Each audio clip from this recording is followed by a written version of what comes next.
On this episode of Three Bros Sports Podcast, you got to sound those alarms right now. Andrew Wojnarowski's throwing nukes right now. He's throwing nukes on every single country as the NBA trade deadline is coming up right now. It's 2:53 at the time of us recording it, so the deadline has 7 more minutes left. So we may be updated with some new trades.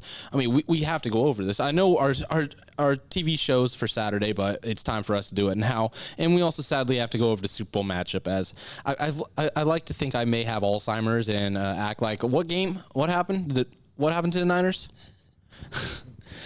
Seems like all those 49ers fans forgot too. And you see when they got off the plane, there was like 3 people there. Oh my God. I was like, wow, that's so sad. Everyone else is trying to forget too. But first, shut up and sit down.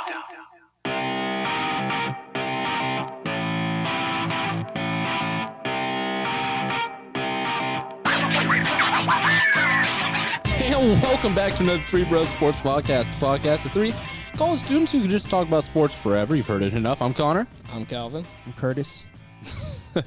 Is that to tribute for Curtis Granderson, a former MLB outfielder who just retired? Or? Yeah, you know me. Yeah, as the baseball savant. Yeah, MLB. I'm not gonna lie, I've never heard of that name either in my life. Calvin, you're right there with Brez, a non-baseball fan. I'm sorry. I'm stripping your title. But that is a name I just want to get this out of the way right now. Before we started recording this, I was told by Calvin that Bryce Harper is the best player in the MLB over Mike Trout. I did say that Mike Trout does make a good run at it.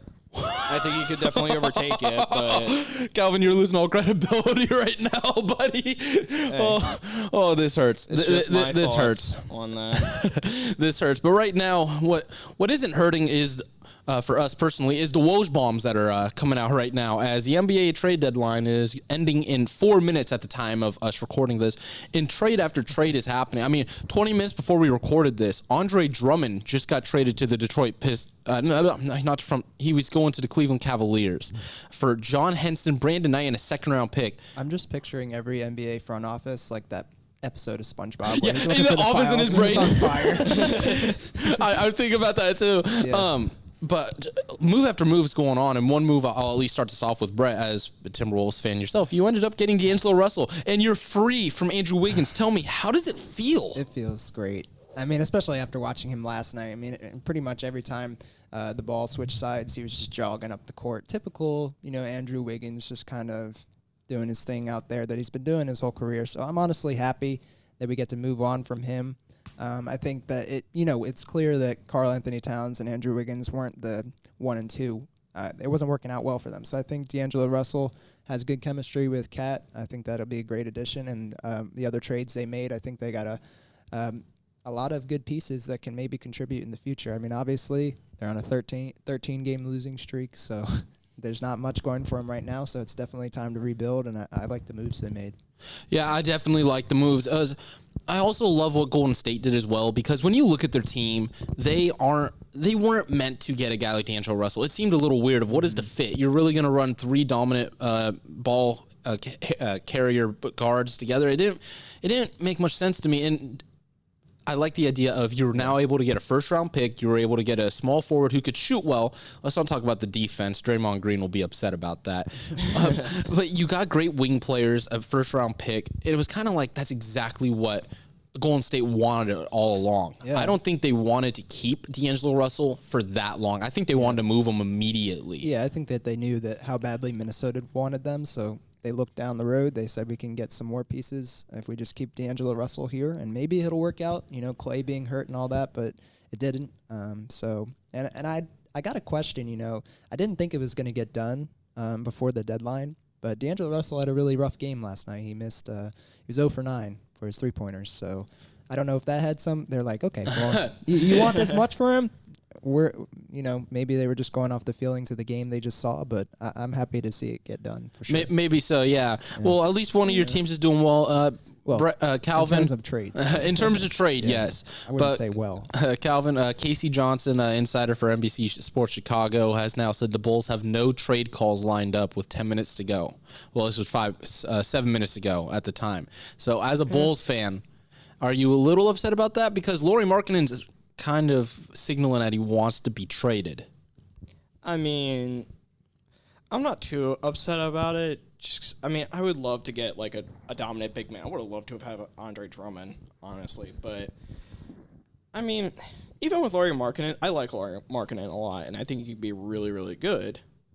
But I mean, if he wants out, it's just not gonna happen. I'm hoping that they can at least convince him to stay, but at this point, I don't. Now I just kind of see we need a big man in the future. Yeah. And But you got to be happy with what your Kings are bringing in, getting rid of that Dwayne Dedman we were talking about. Yeah, on the yeah. sports show We'll get a few into weeks that in ago. just a minute. But I still want to stay on to the Bulls, just because, I mean, you still have Daniel Gafford. You have Wendell Carter Jr. I mean, like on paper, it looks like you do have talent. Like you have some great youth, but they haven't panned out to be what you would expect them to.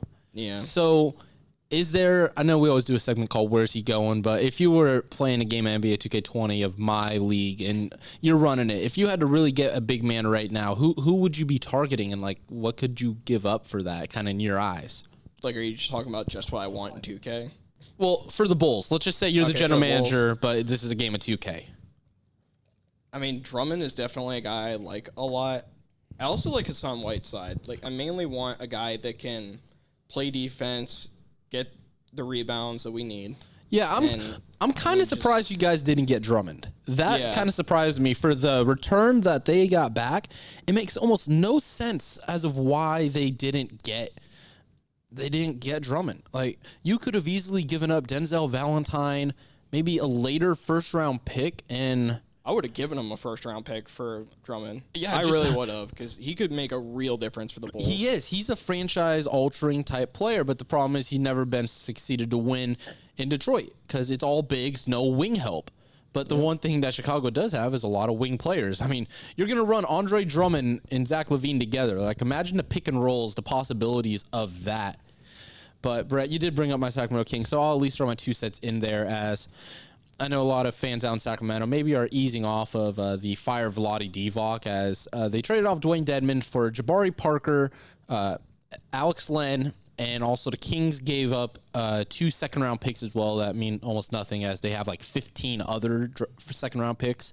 They're basically like loaded with that. They think that's what's going to make a championship team, is all the second-rounders. But I like the move because I think Jabari Parker has something to prove still. And, I mean, if Sacramento keeps running Bielitsa at the 4 every single game, I mean, he doesn't play any defense. Jabari Parker's like the same thing. So you're just bringing the same person off the bench. Maybe you play him at the 3 a little bit. He could do that. But I don't know. I like the deal in general just because we cut off half of the salary of Dwayne Dedman. But It's got to be good for him, too. I mean, he used to play for Atlanta, so he knows the system. He knows the players. And Yeah, arguably exactly. his best years were in Atlanta, so maybe he can get back to his old form in the same system. Exactly. And then also, I'm now kind of just like running all over the place. I know I'll just at least give you guys a little bit more information. I just got off work about 30 minutes ago, and I'm 30 minutes away from where we record.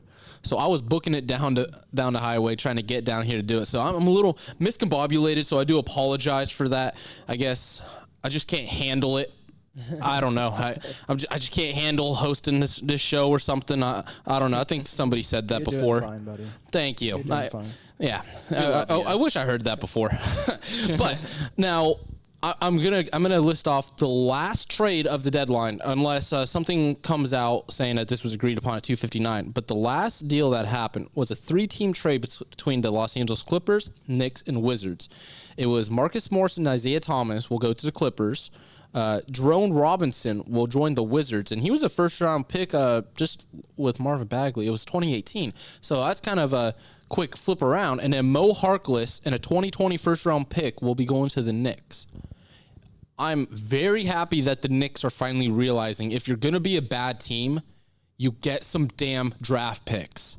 It is about time. Like, you can be as bad of a team as you want, but you can't just have one first-round pick. Like, you are deliberately trying to tank. Get more than one. And I understand it's probably going to be the Clippers' 2020 first-round pick. It is about pick 25. But you don't know what pick 25 has in store. You could easily use that, and you have Elfrid Payton for next year. You could flip those two and get 15. You could easily do that. So it's about time that the Knicks are doing that. I think Isaiah Thomas at the Clippers is kind of interesting because they don't have a real ball-dominant point guard. I mean, Patrick Beverley, but I think Isaiah Thomas as a better shot creator because that's what they need. With Paul George and Kawhi Leonard being injured so much, I think that's a really solid player. He could definitely thrive in that system of where he's not looked at to actually like lead a team. He could kind of be that quiet guy averaging 12. Yeah, I don't think it will hurt them at all to bring a player like that. And I know, are you gonna flip my paper here? Yeah, I'm flipping the paper. No, I'm gonna list a little bit on the back there. I'm gonna list off. So it was reported that this was basically gonna be a quiet deadline. That not many big names are gonna be moved. That's what everybody was talking about. But this probably will go down as like one of the most hectic trade deadlines of them all. And I at least want to bring up one trade in specifically as the most. This trade that happened with Denver, Minnesota, Atlanta, and Houston, a 4-team trade. This was the most amount of players swapped in a deal since 2000, when it was Patrick Ewing going to the Supersonics back in Seattle. Now, here's what it is. Houston Rockets will be getting Robert Covington, Jordan Bell, and a 2024 second-round pick. Atlanta gets Clint Capella and Nene. Minnesota gets Malik Beasley, Juan Hernan-Gomez, Evan Turner, Jared Vanderbilt, and a 2020 first-round pick, lottery protected by Brooklyn. But still, as a Timberwolves fan, you got to be thrilled about that. And then Denver will get Gerald Green, Keita Bates-Diop, Shabazz Napier, Noah Vonleh, and a 2020 first-round pick from Houston. And I think that's good for Denver as well. You need to get more assets. And I honestly have nothing but amazing things to just say about Atlanta. They realize that they need bigs, and they need it now. They're not going to wait on it. Like, you can always make the argument, oh, why not just do it during the offseason? Well, you're now giving players about 30 games to work with one another. Capella's going to be there next year as well. So it's like kind of an extended training camp of learning how to play with a guy like Trae Young, Kevin Huerter, and you could really build something. And then also Atlanta, they ended up getting Dwayne Dedmon as well. So they're now like completely loaded at center. Definitely. So, I mean, having 3 quality centers, Dedmon, Capella, like they have a young core. And if I had to pick one team next year that could be like a breakout team, it's definitely Atlanta. Yeah, it's amazing what week can make a difference to the team. I mean, they had no hope about a week ago, and now they actually have a glimmer of it. So good for the Hawks. This honestly might be the quickest I've ever seen, or like the most drastic change I've ever seen for a team in terms of like good, because they went all the way from being like bad at center, you need a big man, to now all of a sudden they're loaded. Yeah. I'm like, that team was already doing fairly okay without it, but now that they have 3 bigs that can all play fairly well, I mean, that team, not this year, because, I mean, it, like you said, it's kind of like an extended training camp, but next year that team's going to be scary. Just a funny note, though. Timberwolves played the Hawks last night, and, the Hawks beat them. Timberwolves didn't lead the game at all. Yeah, that's part of our toilet bowl matchup, so let's add that into the record. Calvin, we both get a win on that. Yeah. I don't even want to talk about that. But anyways, yeah, when you got Jordan McLaughlin on the 2-way contract, G League, playing 31 minutes, it's going to be a rough game. But I do want to say, though, that Twitter has some pretty funny responses to when you lose to the Hawks. They tweet all these memes out about their players. You just lost to so-and-so. For Trae Young, they had a lollipop that had been dropped on the floor, and it had a bunch of hair on it. So that was like, you just lost to a dirty lollipop when they're talking about his haircut. And that's exactly what I was thinking about when I was watching the game. Like, what is with this dude's hair? It's like he's got it faded up, cut perfectly, and then on top it's just... It looks like a 45-year-old haircut, really. It's like you already lost a hairline, but but the lollipop on the floor with hair on it was the perfect analogy for his haircut. Yeah. But I want to circle back, so I want to let's reel this in. So I want to go over like a few winners and a few losers for this trade deadline. And I already said Atlanta is one, but another team that I think hands down won, Golden State. I mean, so they already made one move of moving off Alec Burks and Glenn Robinson III to Philadelphia for 3 second-round picks. You now were able to get Wiggins, a first-round pick, and a second-round pick. You built up a lot of assets. And for a contending team, like they'll have Steph, Clay back, and they're going to be just fine. And to be able to do that, and they'll have a top pick in this draft, that was genius of the Warriors to build up, because they never had a ton of draft capital going in, like as their dynasty. They never did that, but now they're in that situation of they're allowed to, and I think this was genius on the Warriors' part. I'm really interested to see how Wiggins plays in Golden State because I don't know if it was a matter of him just not being happy in the franchise in Minnesota, like a lot of players are. But yeah, once maybe not this year, but next year, once you get Steph and Clay back, it'll be interesting to see how he fits in with those guys because he's still a great basketball player. It's a matter of if he's going to bring the effort night in and night out. So, I'm definitely interested to see that. But adding all those draft picks definitely helps for the future. Yeah, they really do. Honestly, I'm kind of looking at it now. I'm wondering if all those injuries were really a blessing in disguise. Oh, it was because this is the year where they actually get to build even more. You just have 1 year where you're bad and everything, and now all of a sudden with everything that's coming back, and then all of a sudden your stars are coming back next year. It's almost like they're just going to pick up right where they left off, and now everyone that kicked them while they were down this year, they're coming back. Yeah. I don't want to play the Warriors next year. Yeah. I mean, in terms of the other teams that are winners, though, I think Golden State's an obvious choice. But I got to go also Minnesota? Minnesota for sure. Adding all that depth, I think Malik Beasley has the potential to be a really good rotational player for us.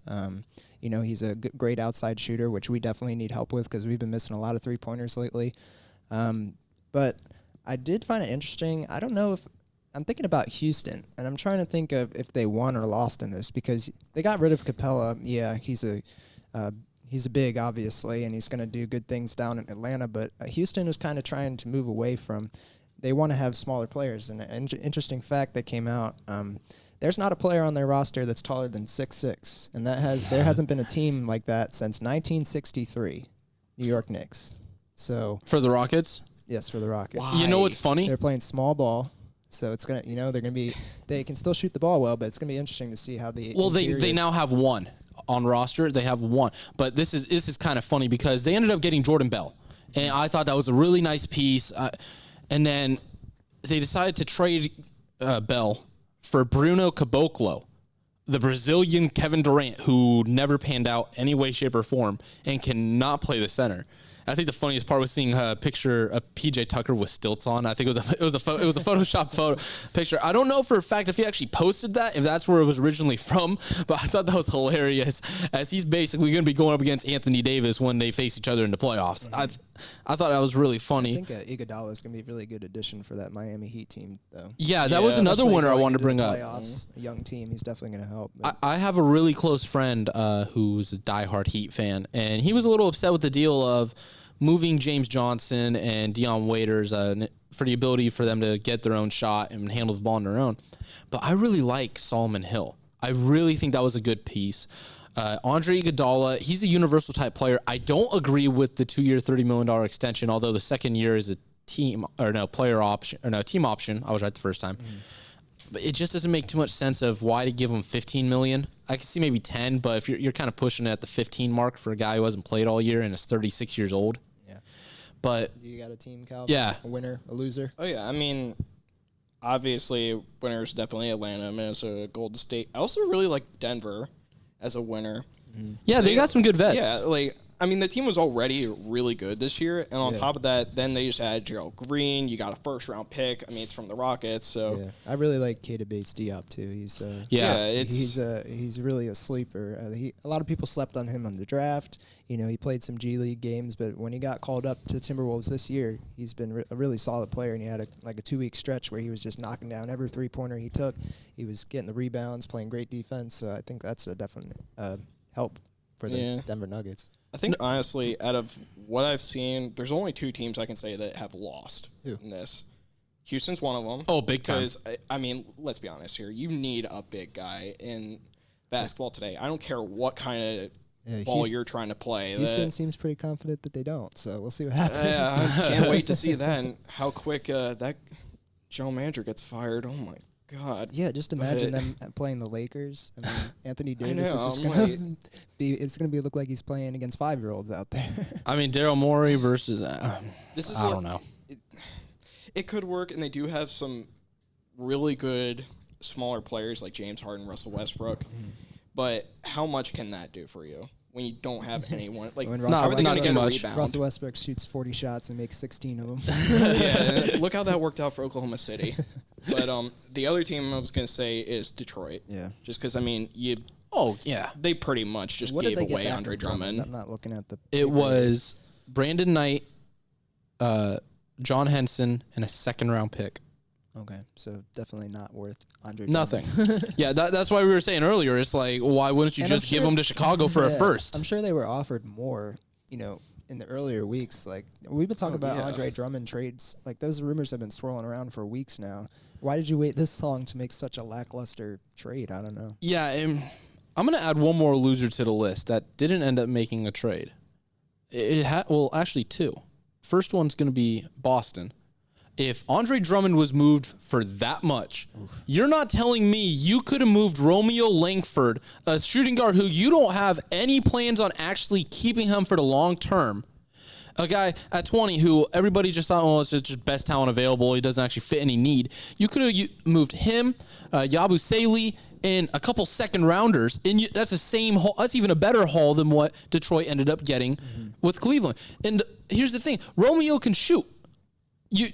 They need shooters with Blake Griffin when he comes back next year if they decide to keep him. I don't know what the direction is. I mean, the Siku, I can't say his last name from Detroit, their first-round pick, he's not a shooter. Like, he's a lengthy player. I'll give him that. But I don't understand why Boston wouldn't have pulled the trigger if they knew that's what was on the table. I mean, even Nemanja Bjelica, a Sacramento King, they need a stretch four, and they wouldn't do it. And then my second one is actually going to be Oklahoma City. Now, you could tell me Oklahoma City's in the position of, we don't need to make a move. We already have all the draft capital. But you don't need Danilo Gallinari. You could have moved him. There was talks about him being moved to Miami, but they couldn't find an agreement of draft protections. As the first-round pick was supposed to be a protected one, they didn't want it to be that way. So that's what held it up. But you could have moved Gallinari somewhere else. Yeah, I'm sure there were plenty of teams calling for him. Yeah, I mean, if you were going to go off this youth movement, if I was Oklahoma City, I would have called him about Miles Turner. You have an abundance of first-round picks for like the next 4 years. You could have used a 2021 Heat pick and Gallinari and maybe something else like a Terrence Ferguson, and you could have got Miles Turner. Like, it doesn't make much sense to me what Oklahoma City was really trying to do. Yeah. Who knows? Yeah, who really knows? So, out of all these trades that have actually happened, is there one player specifically that you guys are surprised didn't get moved? It's kind of tough. I know. It's kind of tough because there were so many. Because we're recording this literally right when the deadline ended. So it's kind of tough to think of one right off the I bat. guess I got to go with Markkanen that you mentioned earlier, just because how he's been lobbying to get out of there, and they're not giving him any minutes. And why would you keep a player like that on your roster? I mean, it's not going to help anything in the locker room. He's not. When you do put him on the floor, he's not going to be in the right mindset. So I think they definitely could have moved him for something. Yeah. Maybe Kennard from Detroit, get some more future picks. I don't really know, though. I'm sorry, but if Cleveland could get Andre Drummond for that price, we could have easily gotten Andre Drummond. I'm just disappointed. Part of me wants to go home, get on 2K, and see if they would actually do that. Part of trade me in the wants game, to go home. I don't think they would. Buy Oh, a no plane way. ticket to Chicago and just slap the front office manager. No. I mean, I guess at this point, did Tristan Thompson end up getting traded? Nope. That's probably my biggest surprise because I kept hearing about him getting traded. I thought it'd be pretty much Kevin all Love. year. I thought that Kevin too. Love. Yeah. So Yeah. when Drummond got moved, I definitely thought it was a swap for. I didn't. One of my friends actually said that, but my idea was you do Colin Sexton, Cedi Osman, and a first-round pick. Like, that kind of seemed fair. It didn't seem reasonable, but like talent-wise, it kind of made sense. Yeah, it didn't make too much sense to me, really. Like, this trade deadline was kind of questionable. I mean, there was a lot of solid moves that were made, and there was a lot of what are you doing moves. Yeah. I feel like they're pretty much like it's almost like you're liquidating a few teams and spreading it out amongst other teams. So it'll definitely be, fun next week to watch with all these new players and new places. It'll definitely be interesting. Yeah, exactly. And now my final question of NBA before we switch it over into I don't want to talk about the Super Bowl, but we're going to have to. So what player is going to be making the biggest impact for what team? Calvin, I'll start off with you. I'm gonna say Clint Capella for Atlanta, just because we've been that's talking the big about one. Yeah, we've been talking about pretty much ever since we really started doing the podcast about how Atlanta needs a big man, and now all of a sudden they got a really, really good one. So I like that one, huge yes. Impact. Yeah, I like that pick with Capella. I'm going to go with D'Angelo Russell just because Minnesota has been lacking a solid point guard. Seems like forever. Jeff Teague was obviously not the answer, so Yeah.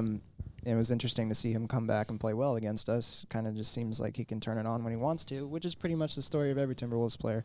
Anyways, though, D'Angelo Russell is what I'm going to go with just because adding a player like him, I can't even remember the last time. Have we ever had a solid point guard? Ricky Rubio, man. Yeah, what about your What do boy you mean? Rubio? You've loved that guy. The first episode of Three Bro Sports Podcast, you were loving Rubio. Yeah, but Rubio's not an all-star.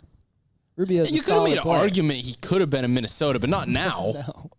No, I mean, you can't hit.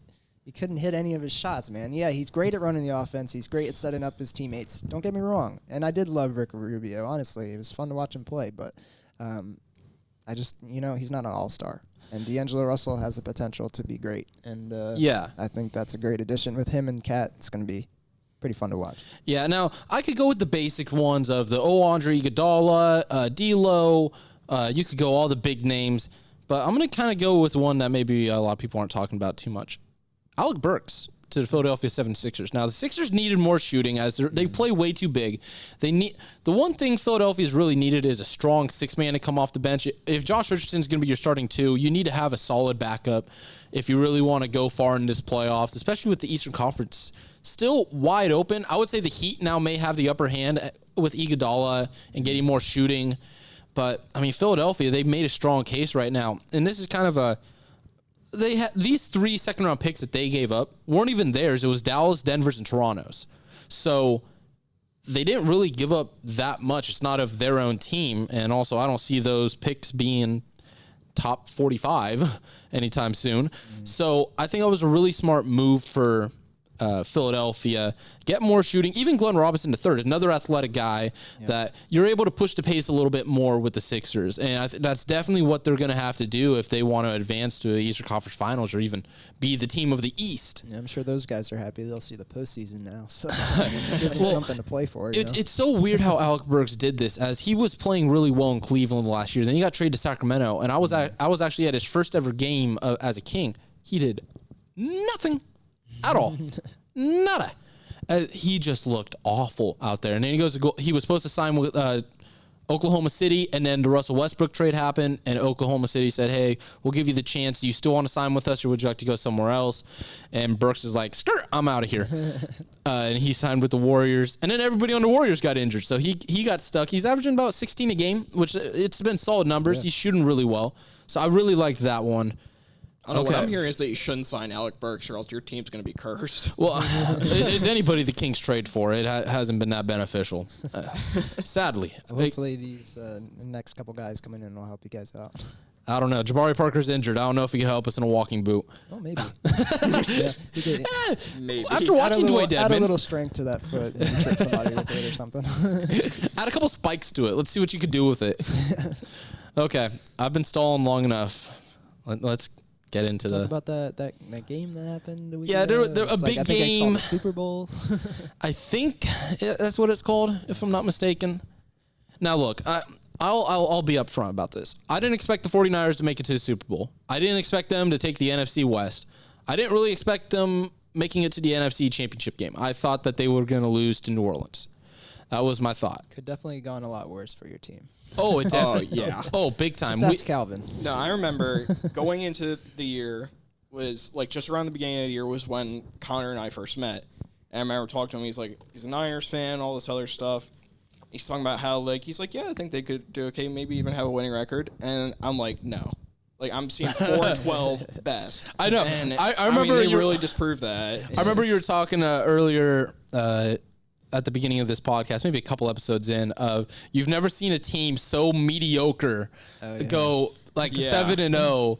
I mean, look, at the time, what did that team have at the time? They at the didn't even time, have I Emmanuel agree. Sanders. I agree with you. At the time, they were like that. But going into that game, I had a lot of optimism for it. I definitely thought the Niners had the upper hand, but they did the one thing that Kyle Shanahan is awful at, and that is playing conservatively. Like, the reason why the 49ers lost to the Atlanta Falcons week 15 was because they tried to play so conservative with the ball so they can rest up for the Rams next week because it was a Saturday night game. There was no other game to play next week because, Shanahan, why are you playing so conservative? I'm sorry. Like, I'll tone it down because I could be screaming for every single person around here to hear. But I didn't understand what Shanahan was really doing. I understand you're afraid that Mahomes could just make a miraculous comeback, but you were so afraid about it. You tried to prevent it so much that it just happened. It slipped right through the cracks. Happened again. Being up 10 with 6 minutes left and losing by 11. Yeah, I mean, why would you have not given the ball to Mostert, who was averaging like 6 yards a carry the whole game? Well, no, that was the problem, is that they tried to overload the run in that second half. They tried to just run out the clock, and it's like, why are you trying to do that? You need more cushion. 10 points is nothing to Mahomes. You saw that with the 24-0 deficit early on against Houston. It didn't make much sense. 28-3. Yeah, it didn't make much sense what was going on. Garoppolo had a bad game. I'll give it that. But also, we have to admit, that George Kittle pass interference call, that was a tic-tac play. Yeah, it was pretty much the same thing that happened in that Saints game. Yeah, there was. I was like, hey, that's Kyle Rudolph right there. I saw a video comparison of the two, and it was like almost no difference. Yeah. But the main thing about it to me was how I'm not going to blame referees for this, as the Niners lost fair and square. But there was a lot of calls that kind of scratched your head. There was Those Chiefs offensive linemen, you could have called holding on pretty much every play. Well, also they were holding Nick Bosa. They were holding him. Well, also, one thing that I was a little surprised about was there was a late hit on Garoppolo in the fourth quarter. It was a late hit, but nobody called it. He was like way out of bounds, and he still got hit out. I remember that, watching that. I'm like, yeah, I feel like this should be a flag. But yeah, and even the pass interference call at the end zone to bring the ball up to the 1 in the fourth, that I know by rule that is a pass interference, but it wasn't much contact being made. I didn't feel like it was too much contact being made. It was kind of, if not enough contact was initiated. But whatever. My thing is with the Niners is in that game with like 6 minutes left, you're up 10, 3rd and 10. You allow a 55-yard pass to Tyreek Hill. 3rd and 15, you now allow that pass interference to set the ball up at the 1-yard line. That's on you. That's not the referees. The referees can't say Richard Sherman, try to put a flag out there because Richard Sherman's run too slow. As they totally expose them, but I'll shut up now. You guys give me your takes. Thoughts on the Chiefs, Calvin? I mean, Since Kansas we talked City, a lot of 49ers. Yeah. Honestly, literally, the story of this game is that first 3 quarters, San Francisco dominated. Mm-hmm. And I thought it was theirs to run away with. But by the fourth quarter, San Francisco's defense was gassed. Yeah, they were. And I even texted you that. Mm-hmm. Like, this is it My for first, them. I was going to type, shut up, Calvin, but then I was like, yeah, you're right. Because once you see, like, Sherman's out there, like, slowing down and he looks defeated, it's over. And especially when you got Well, Sherman never had and Hill. Sherman never had the speed to begin with. Yeah. Why are I don't know. There was a lot of questionable defensive calls. Tearing That's your all I can say. Achilles definitely doesn't help your speed by any God, means. no. But Being like 32 doesn't help either. no, there's plenty of good memes that came out about Richard Sherman. He's like helping the 49ers lose since 2012 or something like Yeah. that. Oh my God, that's terrible. And honestly, though, let's be real here. Patrick Mahomes should not have won Super Bowl MVP. It No. should have easily been Damian Williams. Oh, hands down. But that's kind of how the NFL is with that stuff. It's basically going to be like, that's an argument I've always heard whenever I bring up the Tom Brady fun facts or stuff like that. One argument I'm always told is like, well, I always will say like, he doesn't really do that much in the Super Bowl. Like here's the thing. He's a great player. Don't get me wrong, but he's a vocal leader. He's not some generational talent that you could like from Mahomes. He could put everybody on his back and take them to wherever they want.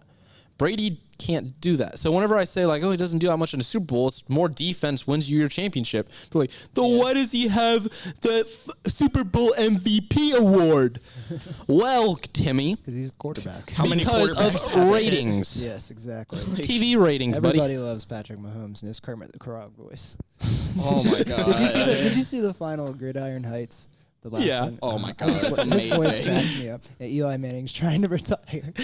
I love how we finally got Brett into the Gridiron Heights episodes. Yeah. It's just a classic. Yeah, I mean, I had seen they're him so before, funny. but I know. I wasn't like watching him every week until you start talking about him. But another player on the Chiefs that kind of isn't getting talked about a lot is Chris Jones on that defensive line. Yeah. I don't think he had more than one sack in the game, but he was pressuring Garoppolo throughout the whole game, making it really rough on him. So that's another player. I mean, even you mentioned Damian Williams is probably deserving of the MVP, but, you know, there's other players on that Chiefs team that, you know, they weren't making the touchdown passes or the flashy plays, but it's a team sport. You're going to win the game that way. So it's just what the Chiefs did throughout the whole playoffs. I mean, they don't show up first half. This time it was the first half and the third quarter, and then come back and crush Connor's dreams. So. I think you could honestly make the argument for Tyrann Mathieu even being part of that MVP. Yeah, I mean, he did get beat a couple times, but he was always there to he didn't get scored on. I don't think so. He was that big vocal leader for them. Yeah. And all I gotta say about that is I'm happy for Ty. I truly, truly am. Yeah, But he's that kinda- ring should have a Cardinal logo on it. I'm just saying. I'm still so freaking bitter about that. But Yeah, can't say anything about that. Yeah. no, I mean, honestly, I think the biggest takeaway I saw out of this game was Jimmy Garoppolo still looks kind of raw. Oh, I've been saying that. That game, there were a lot of bad passes from him. I've been saying Like that, man. one of the big ones was what could have sealed it. Be quiet, was Brett. the 15-yard overthrow of Emmanuel Sanders that could have won the game. Well, you know what's funny is, yes, that was a bad overthrow, but he's done that before. Yeah. Like, let's remember that game-winning drive against the Rams Week 16. Literally the same distance being thrown, and it was a perfect throw to Sanders. Like, he can do it. He just overthrew that one time. I'm not going to say his arm was awful, but Yeah, just imagine the pressure on your shoulders, man. I mean, you're playing in the Super Bowl. Every throw you throw, you're going to be it's just overthinking it to the max. So And look, even I think I said this at the very beginning of our podcast since we first started. It's like, give Garoppolo another year. Like I'm not too worried about how he is this year. It's next year that I'm more worried about. As torn ACL, no training camp. You get put in preseason games, and that's all you get. yeah, and all the flack Kyle Shanahan is getting for Oh my god! like he got the team there. He got you to the He Super did. Bowl. Like, in all honesty, San Francisco had an amazing year. Compared to what a lot of people were talking about them being this year, it was easily one of the biggest differences I've ever seen out of any team in sports. Yeah. So, and I mean, that's a lot to be proud of. It's a shame you lost the Super Bowl, especially in the fashion that they did. Mm-hmm. But there's still a lot to be proud of. And honestly, I mean, this team's going to be back here again. he's this young. That was actually going to be my He's next young. question. The team is young. Oh yeah, and all your big pieces are still going to be under contract for a couple more years, which is now going to lead me to my next question, Calvin. You kind of just said it already. Would you expect the 49ers to be back in the Super Bowl by next year? Not next year. Really? After a loss like that, it is most likely going to take a little bit of time to recuperate from that. I think they could still be really good next year, but I don't see another Super Bowl appearance in their future. I mean, I can't really say who would even go there at this point because we haven't even started the offseason, really. I mean, I won't say that they won't be there. I can't really think of another team in the NFC that, I'd say, yeah, that's the team that's going to be there. I think it'll definitely be tough. I mean, it's tough to get to the Super Bowl any year. I mean, you all start at 0 it is. and No, 0. I agree. But, I mean, let's consider the fact that the 49ers weren't even supposed to be there last year. You're building off great momentum. Yeah, I mean, losing the Super Bowl sucks, but you can at least look at that and be like, okay, we got that far. What do we need to add to this to get there and then actually win it next time? So I honestly wouldn't be surprised if they were back there again. I wouldn't be either. I mean, it's kind of like, remember the Denver Broncos? They got blown out in the Super Bowl, and then they come back the next year and they win it. So, yeah, Well, the it was 49ers, the year after that happened. they got blown out the following year. I don't know. They got blown out in 48, and then they won 50.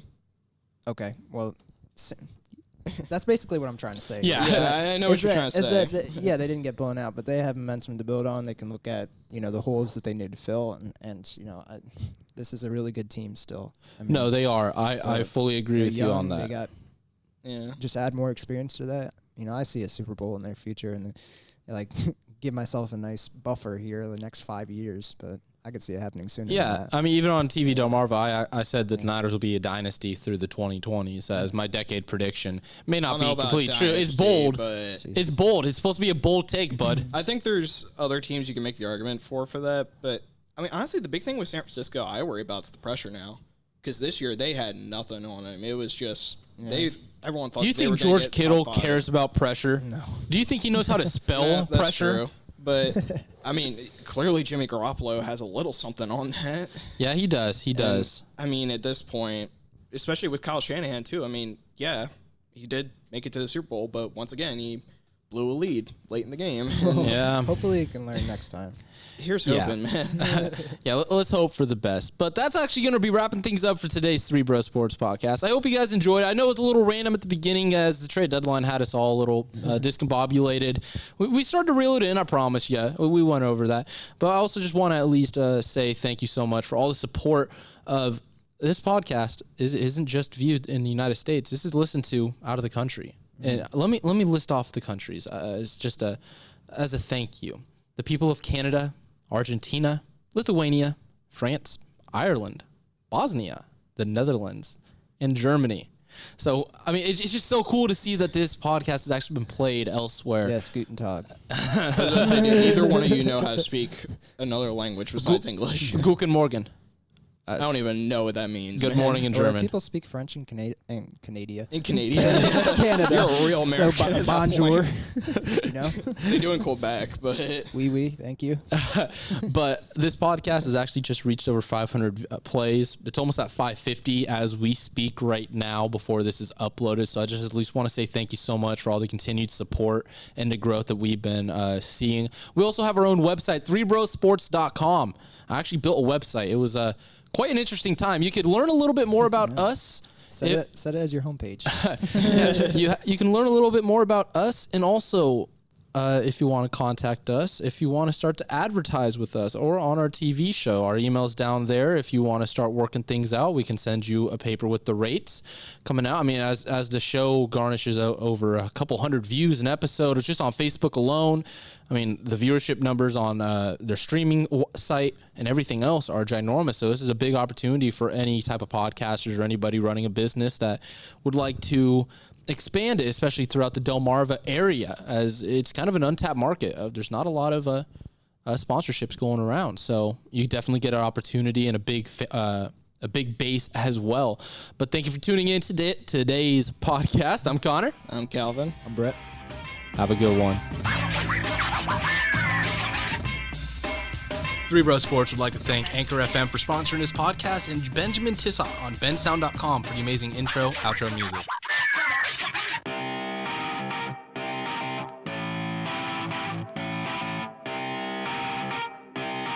Shut up and sit down.